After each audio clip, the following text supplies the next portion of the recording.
Hey everyone, Steve here from Strategic Fishing again. I want to break down what I do when the breakwall just isn't performing due to water conditions. Last week when I went out and did that crankbait video, the water temp was 60 to 61 degrees, pressure was great. Everything just kind of lined up and I knew that the crankbait was going to work.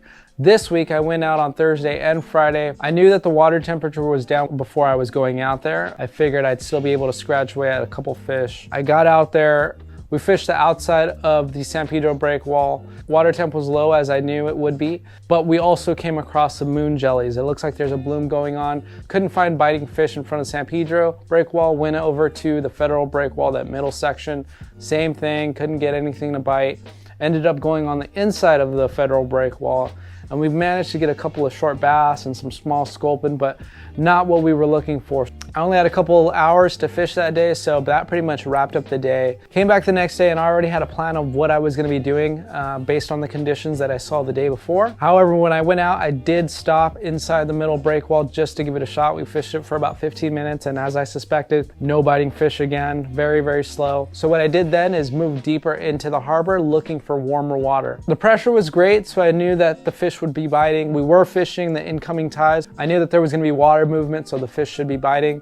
However, it all had to do with that water temp. Move deeper in, looking for warmer water. You'd be surprised at how big of a difference 1 to 2 degrees is inside that harbor. So went towards the back of the harbor looking for warmer water. We were able to find some, and as soon as we did, that's when the fish started biting. Now I'm gonna be covering some of the baits and tackle that I used. So we were actually doing a marketing shoot for the new Ahi Ikara jigs, which worked really well. We were comparing it to some of the traditional lures that I would be using back there.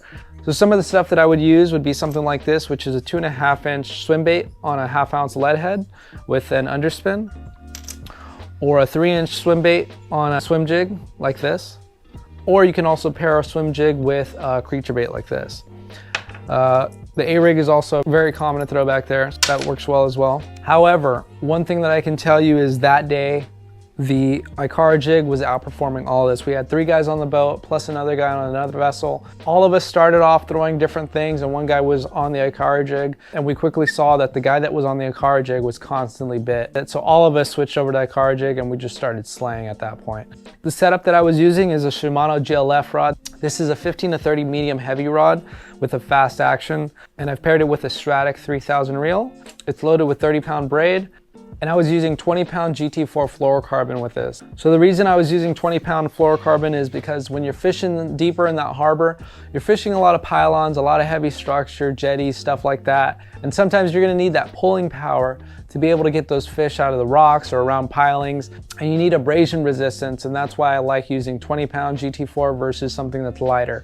You can also go as light as 15-pound, but if I know I'm gonna be fishing those nasty areas, I'm just gonna go straight 20-pound. So in conclusion, if you're fishing in the harbor and you know that you're fishing an incoming tide or an outgoing tide, so there's water movement going on, but the fish just aren't wanting to bite, and you notice that the water temperature is down, go into the back, look for areas where there's gonna be warmer water, and most likely you're gonna be able to find biting fish. That's what I did on the second day, and it paid off. We ended up wrapping up the day with about 40 to 50 fish caught. We had everything from sand bass, spotted bay bass, calico bass, a short halibut, and we even got into a wide open bite of spot fin croakers. So ended up working out really good. Like I said, the key was this Ikara jig, so make sure to check it out on promarahi.com. I hope you guys enjoyed the video and stay tuned for those fish that we caught.